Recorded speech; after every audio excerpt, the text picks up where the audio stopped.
Hey guys, Ramblin Bob here with another update. So I got a couple more questions from the scribers.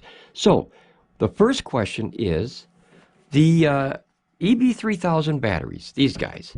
Why can't I buy them and use them for the PECRON E3000 power station? That's that 3,000 watt hour power station, the other one that they sell. Well, there's two answers I know for sure. One is the E3000 is a LiPo battery. That's lithium-ion battery. So that's a different chemistry, first of all, because these are lithium iron phosphate. I had to remember the name. You have LiPo and LiFePO4. It's two different battery chemistries. So I wouldn't recommend mixing different battery chemistries together. Whether that's safe or not, that's up to the engineers, but I wouldn't recommend that. But the biggest answer is the one that is absolutely the most overlooked answer. The E3000 with the LiPo batteries has one feature missing that 100% doesn't allow you to hook up an EB3000 battery to it. And that's the simplest one that's overlooked is it doesn't have any expansion ports on it. Now, it seems like such an obvious answer, but, you know, a lot of folks are just getting into these things. These things are hella popular nowadays. I mean, I got into them within the last year, and look what I bought. Look at this. That's just one stack of them. I got more in the other room. So it's a thing where these things are taking off like a rocket ship. And a lot of people are just kind of getting in the door, as I was not very long ago, and learning, to understand how things work and you know how to balance this and that, and why can't I put this battery with that, why can't I plug two of these together and make 240, all kinds of different questions that we have.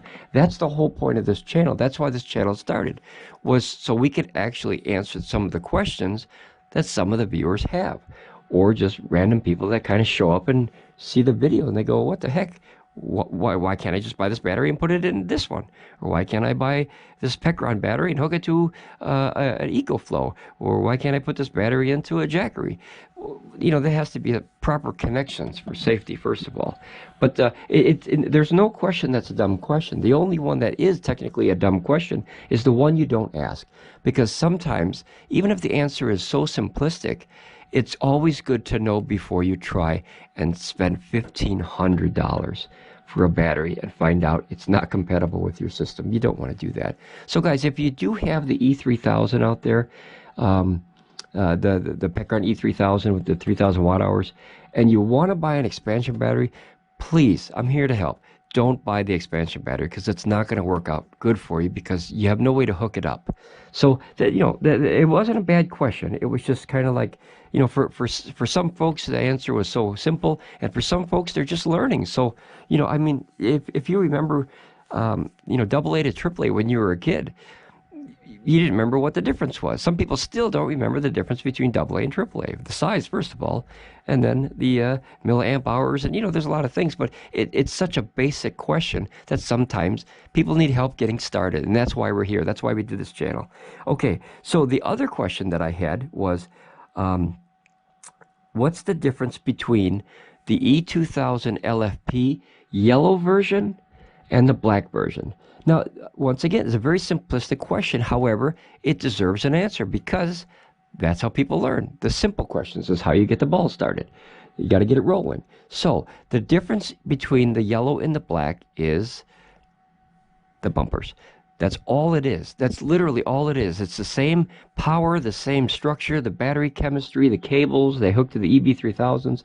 It's just that these little bumpers. Some people, when they looked at this PECRON, they didn't like the look. They just didn't like it. It's like an orangey look.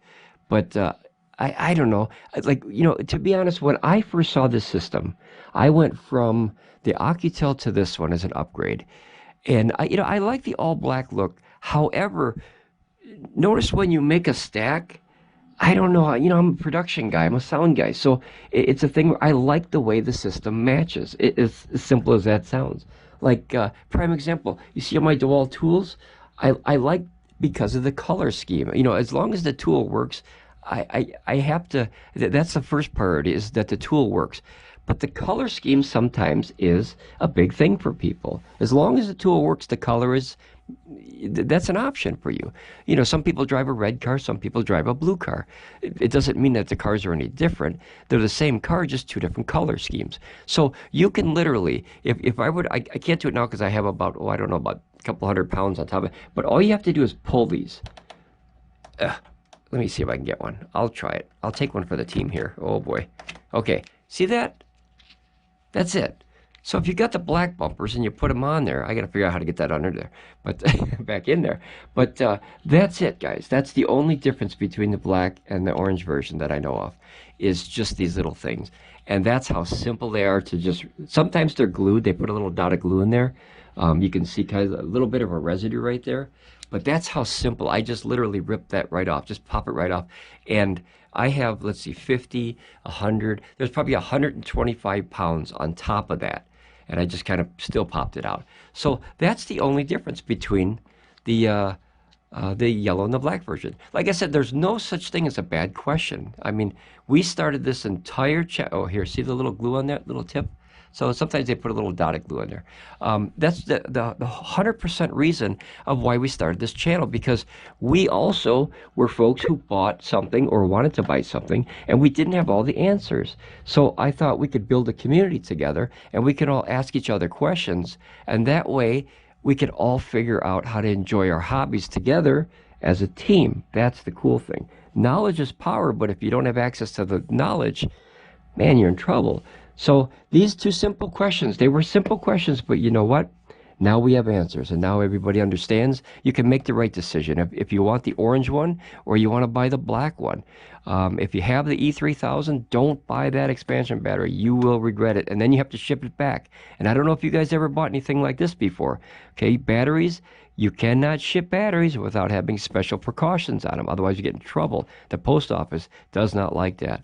UPS does not like that. Batteries can be very dangerous. So to give you an idea, this OUKITEL or this PECRON, if I were to ship them back to the companies, which I had to do in the past, ship stuff back, this would cost me approximately $100 to ship that back to the company.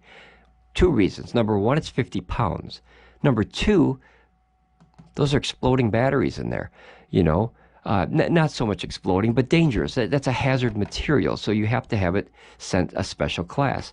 Otherwise, you know, they yell at you and you get in trouble. Sometimes you get real big trouble. You know, there's companies that ship batteries out and they don't mark the side of the box. You want to talk about a bad idea, bad business idea, guys. Mark them proper, so you know, God forbid a carrier doesn't get hurt by these things tipping over. Like a lithium-ion battery. Oh my God, I wouldn't want to be anywhere near that if that were to pop. That's like a blowtorch from hell. The phosphate batteries that are in these systems are much more safe, but as far as the fire-wise, but they do give out really toxic chemicals. You know, it's like a blowtorch without fire. They kind of spew out almost like, well, you can see them on the internet. It's like a mist smoke, and that's all the chemicals shooting out of there because of the heat and the buildup and everything. But lithium-ion lipos, oh my God, I wouldn't want to be anywhere near it when it pops. You could possibly lose an arm, your house, or who knows what. But okay, so these are just two more questions, guys. As you can see, the system is working good. I also, going back to the other video, here's that fan. All I hear is the fan spinning, so I'm definitely still on the lookout for that noise. I'm checking it every single day now, every couple hours, to see if I can hear that dial-up modem sounds.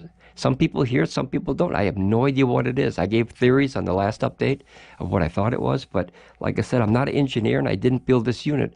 So other than taking it and ripping it completely apart, which I'm not to that level yet. I don't want to do that.